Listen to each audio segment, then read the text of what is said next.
Tony Khan is set to announce a major AEW signing, but first we have the latest on the identity of the Devil. The Devil has dominated the WrestlePlanet thumbnails over the past week or so, and today is no different. However, this time we have some information coming from backstage sources in AEW itself, rather than predictions or theories based on teases on or off screen. A report would drop last night from Fightful Select that revealed what they've been told concerning the identity of the person behind the mask. And as well as this, we have some bonus information taken from Sean Ross Sapp on the List Goes On podcast that revealed some additional context to his text-based report. Whilst many sites or channels have taken Sapp's wording as confirmation that the Devil isn't CM Punk or Britt Baker, this is honestly not quite what he said, so let's try and be as accurate as we can here on WrestlePlanet. So let's go through the report itself and what it actually says about Punk and Baker word for word, and SRS would write, "Those that we've spoken to are of the belief it isn't CM Punk, and are saying it would be a huge work on those in the know if so. It goes without saying, but he hasn't been portraying the person under the mask. In case you're wondering, we're told Dr. Britt Baker DMD hasn't been under the mask either, so her comments within interviews this past week were not a swerve if people in the company are to be believed." Whilst the belief in AEW among those Fightful spoke to is that neither of these names will be revealed as the mystery person, this isn't actually confirmation that they won't be in the future, and it's important to pay attention to the wording. I think of the two names mentioned, CM Punk is the candidate that's caught the most attention due to the possibility that the whole backstage drama has been a work, at least to some degree. So now let's see what Sapp said on the aforementioned podcast about this, and he would say, "It is not CM Punk, according to everybody in the company I talk to. I've talked to people high up in the company that say it is not CM Punk. However, there have been people in WWE that have reached out and asked me, is it CM Punk as the Devil? Unless it is a giant work on the EVPs, on top talent, on the people actually involved in the storyline, it is not CM Punk. Now, unless, that's what I say, unless it is.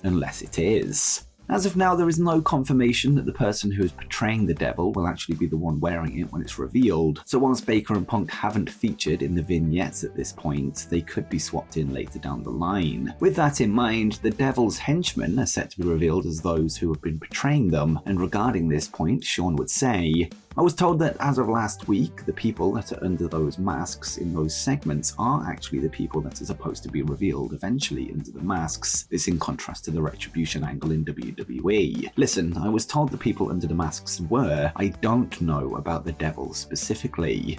I think that's something very important to pay attention to here, and is a detail many missed when aggregating the story. On top of this, several people in AEW do know the identities of the accomplices, but they've been doing a good job at keeping it quiet. But in conclusion, Sean would add, "Based on at least what the internal claims are, is that people actually are who is going to portray them, and that it's not CM Punk and it's not Britt Baker." Britt Baker said that in an interview, but wrestlers lie, man, wrestlers lie. There's always a chance that it could still be CM Punk.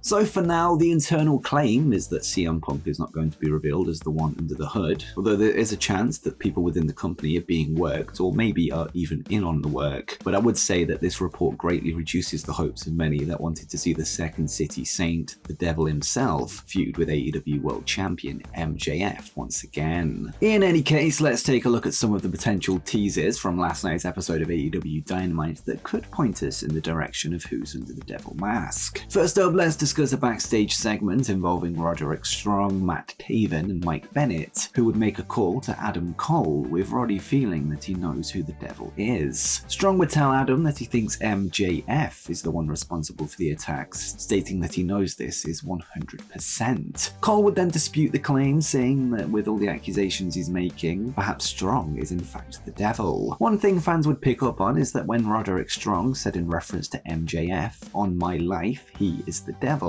when he said he actually pointed towards the screen that Cole was displayed on, with some fans online taking this as a subtle clue that it is in fact Cole. However, this could of course be nothing. Wardlow is another name that would make reference to the Devil last night. However, this would be how he would address MJF when talking about him in a promo, although he seems to be speaking of Max as a person rather than suggesting he's behind the mask, and Wardlow would say, "I saw fear in the Devil's eyes. Max, your time is running out. The days of the Devil ruling over this company are coming to an end. As God is my witness, I'm gonna make the Devil my bitch."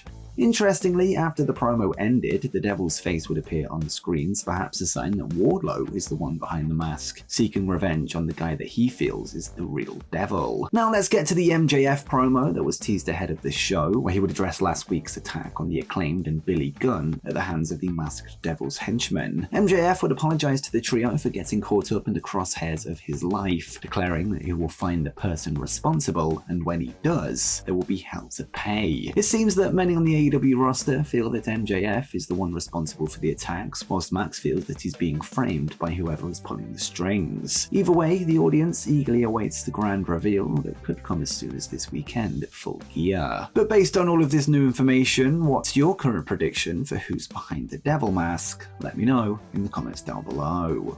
And next, a former world champion has signed for AEW. Elsewhere on last night's episode of AEW Dynamite, Chris Jericho, Kenny Omega, Kota Ibushi, and Paul White would link up in 8-man tag action, eventually overcoming the challenge of Konosuke Takeshita, Kyle Fletcher, and Powerhouse Hobbs of the Don Callis family, as well as Brian Cage, in a street fight sponsored by Sega's Like a Dragon Gaiden video game. After the bout, AEW president Tony Khan would officially announce that former IWGP World Heavyweight Champion Kota Ibushi has signed for All Elite Wrestling, and he would take to X to say, "The Golden Star won the Sega Like a Dragon Gaiden street fight tonight on AEW Dynamite on TBS, and now it's official, Kota Ibushi is All Elite." Kota has been a free agent ever since his New Japan Pro-Wrestling contract expired in February 2023, and has worked 4 matches in AEW since, as well as making appearances for GCW and GLEAT over the past few months. With that said, he's now signed to an AEW contract, becoming the latest star to make the jump from New Japan. But what do you make of All Elite Wrestling signing Kota Ibushi to a contract? Let me know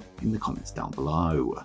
Next up, Tony Khan is set to announce a major signing. And speaking of signings, Kota Ibushi isn't the only top star to join the All Elite Wrestling roster. This after AEW president Tony Khan took to X last night to make a blockbuster announcement. In a post, Khan would reveal that at this Saturday's Full Gear pay-per-view, one of the best wrestlers in the world will put pen to paper on an AEW contract, though the identity of the individual was kept a mystery, and Tony would write, "AEW has agreed terms with one of the world's best wrestlers, a pro who is known plus respected by virtually every AEW fan. They'll come to LA to sign their contract this Saturday, 11/18 on pay-per-view at AEW Full Gear. See you tonight on TBS for the final AEW Dynamite before Full Gear." The announcement has led to a ton of speculation as to who the surprise will be, and whilst there are some obvious candidates, there are also some names that are outright impossible. Firstly, the recent September WWE releases can all be ruled out, meaning we won't see anyone on this list, including Matt Riddle and Dolph Ziggler, this due to them being bound to a 90-day non-compete clause that doesn't expire until December 20. Whilst NXT contracts hold a 30-day non-compete clause, and Ziggler was recently NXT champion, he was almost certainly tied down to a main roster deal at the time, rather than a developmental contract. Another talent that's been speculated is current IWGP United States Heavyweight Champion Will Ospreay, who has made several AEW appearances via the Forbidden Door from New Japan Pro-Wrestling. With that said, whilst he fits the bill as one of the best wrestlers in the world, all reports suggest that he's currently under contract with New Japan until February 2023. It is possible that AEW have arranged a buyout of the deal, although we'll just have to wait and see. Some fans even feel that Khan is teasing the re-signing of CM Punk, who was reportedly terminated from his AEW contract in September, although I feel that the claim that the signing is respected by virtually every AEW fan was deliberate wording to stamp out such rumors. Another interesting theory is the idea that MJF is about to re-sign with All Elite Wrestling following several teases that he's going to enter the bidding war of 2024 between AEW and WWE. Note that Khan didn't say this was necessarily a new signing. Perhaps this segment could be a way of solidifying MJF as the top babyface in the company, and could follow a win over Jay White in the main event to retain his AEW World Championship. Perhaps the contract signing could be interrupted by the Devil himself and the henchmen, sparking the first time they've came face to face. The most likely candidate, at least in my opinion, is former WWE and IWGP Women's Champion Mercedes Moné, who is seemingly currently a free agent agent following claims from New Japan's Rocky Romero that talks would need to be held with her agent were she to make a return to the company, a suggestion that she doesn't have a deal. Monet has recently been recovering from an ankle injury since May 2023, a knock she sustained during the finals to crown the first ever New Japan Strong Women's Champion, and she was recently spotted in the audience at AEW All in London at Wembley Stadium, the first official tease of her impending debut. So don't be surprised if we see Monet become All Elite this Sunday night, but that's just my prediction. And speaking of predictions, make sure you let me know who you think Tony Khan has signed to an AEW contract in the comments down below. And before you go, make sure you check out The Devil Unmasked, who is behind the mask in AEW.